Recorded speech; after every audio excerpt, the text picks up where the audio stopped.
नमस्कार। आज के नए एपिसोड में आप सभी का स्वागत है। मेरा नाम है वैभव और आज मैं बात करने वाला हूँ एक किताब जिसका नाम है द 10 किंग्स। अब इसे लिखा है अशोक बनकर जी ने और उनको मैं बहुत बहुत धन्यवाद देना चाहूँगा क्योंकि मैं इंटरनेट पे जितना इस टॉपिक के ऊपर पढ़ा हूँ उस हिसाब से तो मुझे लगता है कि भाई ये जो किताब है, एक किताब, वो काफ़ी छोटी है और इसके ऊपर कम से कम एक 6 से 7 बुक्स की एक सीरीज होनी चाहिए क्योंकि आप ज़्यादा से ज़्यादा लोगों को ज़्यादा से ज़्यादा उनके जो कैरेक्टर्स है उनको ज़्यादा से ज़्यादा एक्सप्लोर कर सकते हो इन बुक्स के through. But all and all उनके एफर्ट के लिए मैं उनको बहुत बहुत धन्यवाद देना चाहूँगा और अल्टीमेटली इतनी इंगेजिंग बुक लिखने के लिए भी उनको धन्यवाद देना चाहूँगा। अब आप लोग सोच रहे होंगे कि भाई मैं इतना क्यों इसको प्रेस कर रहा हूँ, तो मैं ये कहना चाहूँगा कि जब भी हम लोग इंडियन एपिक्स इनका नाम लेते हैं तो सबसे पहले दिमाग में क्या आता है? रामायण या फिर महाभारत। और ये जो एपिक्स हैं वो एपिक हैं ही, हर तरीके से वो एपिक हैं क्योंकि इनको जिस तरीके से लिखा गया है, इनके अंदर जो शिक्षा दी गई है इन किताबों के अंदर में, और अल्टीमेटली जो जीवन को कैसे हम लोगों को जीना चाहिए और क्या क्या जरूरी है हमारे जीवन के लिए,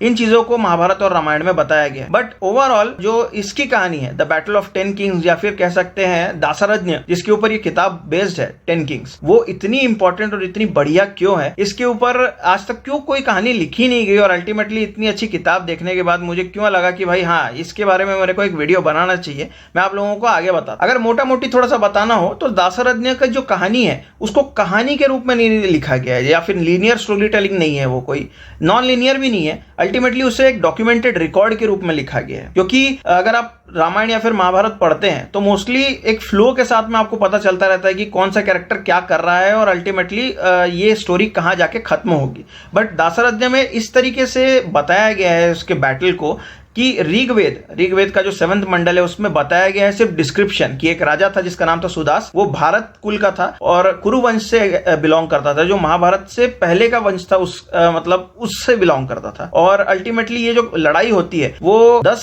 कबीलों के जो राजा थे उनके बीच में और सुदास के बीच में लड़ाई होती है परशुरी जो नदी थी उसके आसपास की टेरिटरी के लिए। और इनका जो नेतृत्व था, 10 राजाओं का जो नेतृत्व था वो विश्वामित्र जी ने किया था। वही वशिष्ठ गुरु जो थे, जो कुल गुरु थे भारतों के, उन्होंने उनकी सेना का नेतृत्व किया था। और अल्टीमेटली राजा सुदास ने इनको कैसे हराया, इन 10 राजाओं को कैसे हराया जिन्होंने विद्रोह किया सुदास के अगेंस्ट। और ये जो कहानी है इसको इस किताब में बताया गया है, लेकिन इसे डॉक्यूमेंटेड रिकॉर्ड के रूप में बताया गया है ऋग्वेद में। तो एक पर्टिकुलर कोई कहानी नहीं है यहाँ पे। जो ये कहानी बताई गई है वो फिक्शनल है, बट अल्टीमेटली ओरिजिनली क्या हुआ था ये ज्यादातर लोगों को नहीं पता। अब दासरज्ञ का जो फाइनल रिजल्ट था वो सबको मालूम है कि राजा सुदास जीत गए थे और उन्होंने इन 10 कबीलों को अपने अंडर में ले लिया था और अल्टीमेटली उन्होंने फिर राज किया और आगे चल के फिर जो महाभारत की कहानी है वो शुरू होती है। बट ये जो बैटल है, ये बैटल क्यों इतना इंपॉर्टेंट है और क्यों परशुनी नदी के पास में ये बैटल हुआ और आगे चल के कैसे इसने कोर्स जो है हिस्ट्री का वो कैसे चेंज किया, उसके ऊपर ये पूरी की पूरी कहानी बताई गई। अब क्योंकि एक डॉक्यूमेंटेड रिकॉर्ड के रूप में लिखा गया है ऋग्वेद में, तो इसलिए इसको कहानी बनाना थोड़ा सा मुश्किल है और कहानी के रूप में किसी को बताना थोड़ा सा मुश्किल है। तो इसलिए अशोक जी को मैं, अशोक बनकर सर को मैं थैंक यू कहना चाहूंगा कि भाई उन्होंने एक एज अ फिक्शनल कहानी बनाई ताकि हम लोग सुदास को एज अ कैरेक्टर समझ सके। क्योंकि ये 2 पार्ट में डिवाइडेड है, कांड 1 और कांड 2। जैसे रामायण में बाल कांड, सुंदर कांड, युद्ध कांड, ये सब जैसे हैं, वैसे इसको 2 कांड में डिवाइड किया गया है, 2 पार्ट में डिवाइड किया गया है। तो मैंने सिर्फ पहला पार्ट पढ़ा है, अभी तक मैंने सेकंड पार्ट पढ़ा नहीं है। तो सेकंड पार्ट में मोस्टली युद्ध होने वाला है और पहला पार्ट जो था वो बिल्डअप था सुदास के कैरेक्टर के बारे में कि वो कितना एफिशिएंट राजा भी है और साथ ही साथ एक वॉरियर भी है और कैसे इस युद्ध में वो अपने इंटेलिजेंस का इस्तेमाल करने वाला है। अब क्योंकि युद्ध में तक पहुंचा, अभी युद्ध जब होने वाला है तब तक मैं पहुंचा हूं नहीं, तो जो सेकंड पार्ट रहेगा उसमें ज्यादातर युद्ध के बारे में रहेगा और जो उसके जो दुश्मन है उसके बारे में थोड़ा सा हम लोगों को जानने को मिलेगा। तो जो इंटरेस्ट जो बना के रखती है ये स्टोरी, वो मेरे को बहुत ज्यादा पसंद आया और आई थिंक ये आप लोग जब पढ़ेंगे तब आपको भी काफी ज्यादा पसंद आएगा। अब क्योंकि मैं सिर्फ पार्ट 1 का रिव्यू कर रहा हूं तो भी एक चीज है जो मेरे को काफी ज्यादा खटकी या फिर कह सकते हैं मैं क्रिटिसाइज अगर करना चाहूं तो ये कहूंगा कि हम लोगों को सुदास के बारे में काफी सारी चीजें पता चल जाती है। वो मतलब एज अ कैरेक्टर कितना बेहतरीन कैरेक्टर है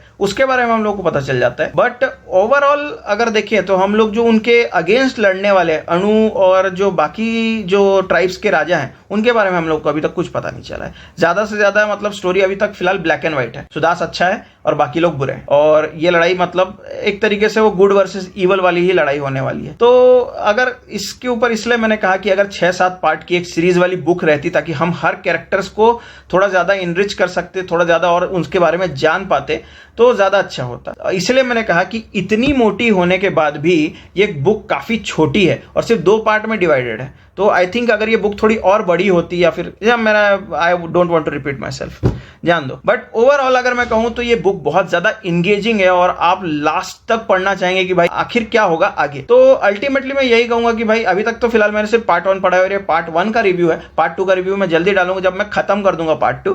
बट ओवरऑल अगर मैं कहूँ तो बहुत ज़्यादा इंगेजिंग बुक है और आपको ज़रूर पढ़ना चाहिए। आप जरूर जाइए, इसको खरीदिए और इसको ज़रूर पढ़िए। और प्लस अगर आप लोगों को हमारा वीडियो पसंद आया होगा, हमारे वीडियोस पसंद आते होंगे, तो हमारे चैनल को लाइक और सब्सक्राइब जरूर कीजिए और अपने फ्रेंड्स के साथ में शेयर करिए।